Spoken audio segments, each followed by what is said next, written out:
Oh my God. Did you guys hear that? Oh my God, my cat just jumped through that hole in the ceiling. Oh my God, that scared me so much.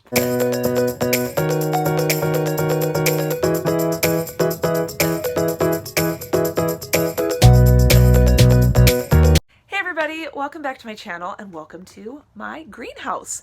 It is a balmy 30 degrees Celsius in here, but it's -2 degrees outside, and you can even see there's snow on the outside. So I came out here to open up our vents so that it doesn't get too hot in here, because we do have some flowers and we do have some grapevines planted.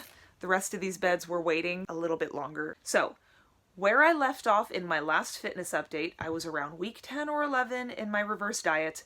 I had reached the number, like the level of calories I had hoped to get to in terms of my reverse diet, but I still had 7 whole weeks left of this phase to sort of just coast through. So I decided at that point that I was going to stop tracking my macros. I was just going to eat intuitively and kind of maintain / maybe do a little bulk, and just try to gain as much muscle mass as I could and to relax and give myself a mental break before I start this next diet cycle. So I am filming today with a little bit of data and a lot of plans. I'm mid week 15 now, so I have 2.5 weeks left of this reverse diet. In weeks 11 and 12 of my reverse diet, I did really good about eating intuitively. I was eating about 80% clean, 20% empty carbs, you know, that kind of thing. I was enjoying myself, but protein was still a focus, and I was still getting my 2 to 3 liters of water in every day. But then life got very busy on our farm. We, it's spring, temperatures are heating up. We have a lot of work to do to wake up the farm and get everything planted and going. And my focus shifted. I was no longer focused on lifting in the gym. It was just lifting was supplementing my labor on the farm. So it sort of became more of a cardio focus. And I also stopped paying so much attention to my diet for many reasons, but I think one of the main contributing factors was that we're just so damn busy on our farm. So I needed things that were quick and easy, and that gave me a very quick energy rush. And while I wish I could have said I maintained an 80-20 diet and with a focus on protein, I didn't. I went down to about a 50-50 diet where 50% of the food I ate was clean and like my normal diet foods and everything, but I definitely had my fair share of pizza and empty carbohydrates, a lot of bread, a lot of pasta, just quick energy. And I felt that shift in my body in weeks 13 and 14 of this reverse diet. I was not feeling as good, I should say, as I was when I was eating a cleaner diet.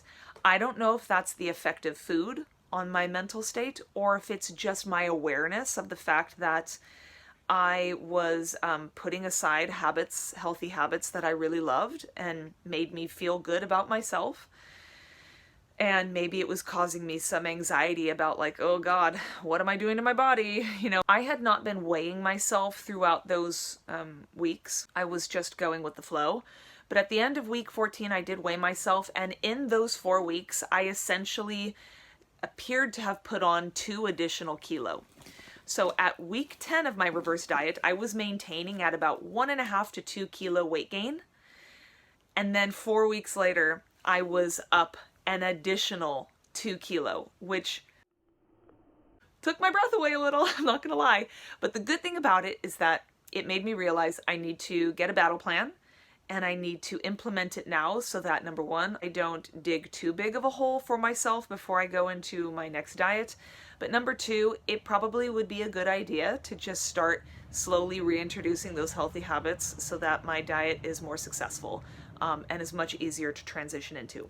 So with that said, I'm going to talk about what my plans are now to wrap up this reverse diet, and then what my plans are for when my diet starts, because I'm doing something very, very new that I'm excited to try, but again, have no idea what I'm doing.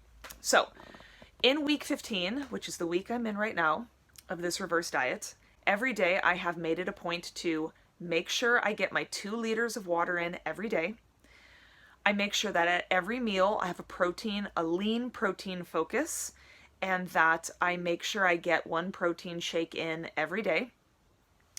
Number 3 is I'm going back to an 80-20 split, where at least 80% of the foods I eat are very highly nutritive, not empty carbs, not high sugar, processed. It's just clean, natural foods. I'm just trying to get back into getting a quality diet in place. The final thing I'm doing this week is that I've started tracking my macros every other day, but instead of inputting them into MyFitnessPal real time, I'm writing them all down on paper, and then I'm inputting everything at the end of the day. And the reason I'm doing that is because I know from experience that when I'm tracking my macros real time, when I see how much protein I'm eating, when I see how many calories I've eaten, it affects all my eating decisions for the rest of the day. And I don't want to do that. I want to see what I am actually eating right now in real time intuitively, because I want to see what my real unbiased maintenance calories are right now. And I also just want to see what feels good and normal for me, right? So for this week and for next week, I'm only writing things down on paper and just getting a general idea of where I'm at. For week 17, my last week of this reverse diet, I am going to go back to inputting all of my macros into MyFitnessPal real time. I'm going to focus on getting my maintenance calories in every day, which from what I've seen so far, it looks like I'm maintaining at about 2,500 calories a day, which is awesome because that's a 900 calorie increase from what I was eating when I first started this phase. So I'm going to focus on tracking macros, getting those calories in, and making sure that I get at least 30% of my calories from protein. I'm also going to make sure to drink 3 liters of water every day in that final week, because that's how many liters I plan on drinking daily throughout my whole diet. In addition to all of this, on April 18th, which I think is either this coming Sunday or Monday, I'm going to start a 67-day challenge that is being hosted by this girl I watch on YouTube who I adore. Her name is B. Caruso. Here is her channel. She personally is on a journey to lose 100 pounds, but her personality is so dynamite that I cannot recommend her page enough. So her challenge is sort of a spoof on the 75 hard challenge, which if you guys have been following me, you know I've been wanting to do that. But between my kids and the farm and all these other responsibilities we have, it's way too much to ask of my husband, and I don't want to do that to him, and plus I just have a lot of other things going on. So her whole thing is, it's got all the basic tenets of 75 hard, it's just not as strict. Follow a diet, take progress pictures, drink water, but it doesn't have to be a gallon a day. It's all the basic things, it's just not so rigid. The reason I actually really want to do it is because one of her things is you have to try something new every week. And I love that, because some of the things I love most in life have come as a result of being kind of forced to do something new. Like for instance, when I quit Facebook, I just started doing yoga because I had this period of time at night that I didn't know what to do with myself, and yoga has become like a huge love of mine now. Our farm, everything, all that we're doing, all of my favorite hobbies in terms of farming and gardening came as a result of the pandemic, and we were stuck at home and we couldn't go anywhere or do anything, so we just decided to start working our land. It's been all the best things I have in life right now are as a result of trying something new. So I'm really excited to do that because I don't know what I'm going to take up, but I'm going to take a bunch of things up and it's going to be fun. So again, it's a 67-day challenge. I'm going to start it in week 16 of my reverse diet, and I'm just going to factor it into the end of my reverse and the beginning of my cut. So there's that. So to quickly just go over what my plan is for my diet, I plan on doing intermittent fasting. I don't know when to start it, and I don't know when to end it. I think I might actually start intermittent fasting, just a 12-hour fast, starting week 16 of this reverse diet. So starting next week. And my plan is to basically just stop eating at 6:30, 7 p.m. at night, and then not eat breakfast until 6:30 or 7 a.m. the next morning. The reason for this is just to get control of my mindless eating at night. You know how it is. It's the end of the day, and you just kind of want to eat something because it feels good to sit down on the couch and watch a show and eat something. It serves no benefit to my body. It's just sport eating. And so I'd really like to kind of just quit that habit before I start my diet, as opposed to having to quit it immediately when I'm already in a 500 calorie deficit and have all these changes going on with my body. I kind of just want to nip it in the bud now. So I think I might start it next week and then have it carry into the first 1 to 2 weeks of my cut until I have gotten that habit out of my system and I can move forward without it. The other, though, big main thing that I plan on doing in my diet is that I plan on doing diet breaks. I've heard that there are many different ways to do diet breaks. You can do it in different intervals. Some people like to do 2 weeks of dieting, 2 weeks of breaking, 2 weeks of dieting, 2 weeks of breaking. Some people are like one weekend per month they will do a diet break. There's all different kinds of ways to do it, and I'm sure it affects all different people in different ways depending on what their goals are.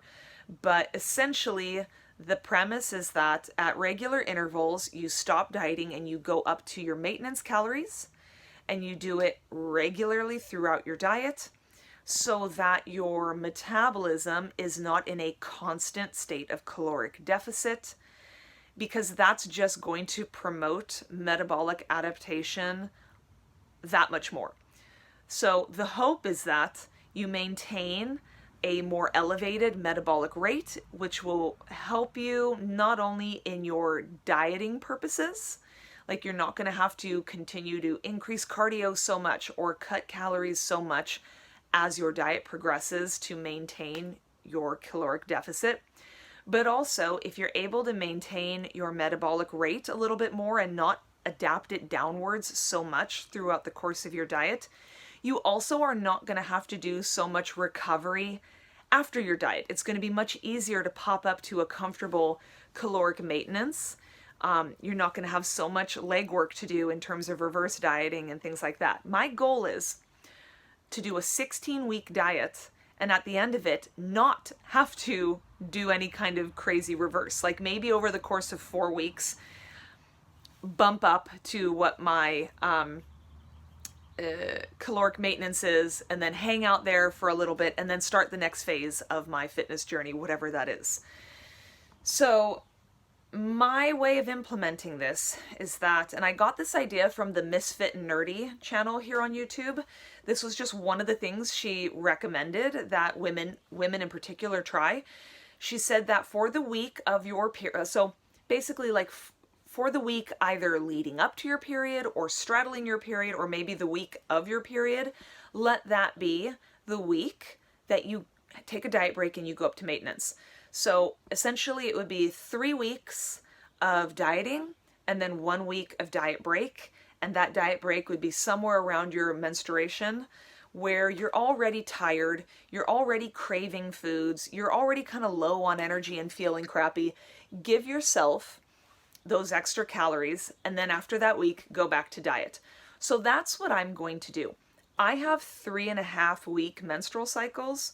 So my plan is like for the 3 days leading up to my period and then the 3 days after it started, that's going to be my diet break week. I'm going to try this out for a couple cycles. My diet's going to last 16 weeks. So I'm going to end up going through 4 or 5 menstrual cycles in that time. I'm going to at least commit to doing this for the first 2 to 3 cycles and just see how my body responds. If By the third cycle, I'm just like, this is pointless. I don't want to do this. I just want to stick to the diet and whatever. Then so be it. But I'm at least going to give it a shot and document it and see what my results are, because there have been studies. I think the main one is the Matador study, where they showed that people were able to have much more sustainable and favorable outcomes when they did diet breaks routinely throughout their diet versus the control group that just did one straight linear diet and didn't do any diet breaks. But those are my plans. On Instagram, I do plan on logging to some extent this 67-day challenge I'm doing. Otherwise, in 2.5 weeks, I will upload my next video where I do a live weigh-in and I do my live measurements, and then I kick off the next diet cycle. So if you're interested, like and subscribe and stay tuned. Otherwise, I hope this was informative in some way to you, and stay tuned. We'll see how it all pans out. Okay, bye.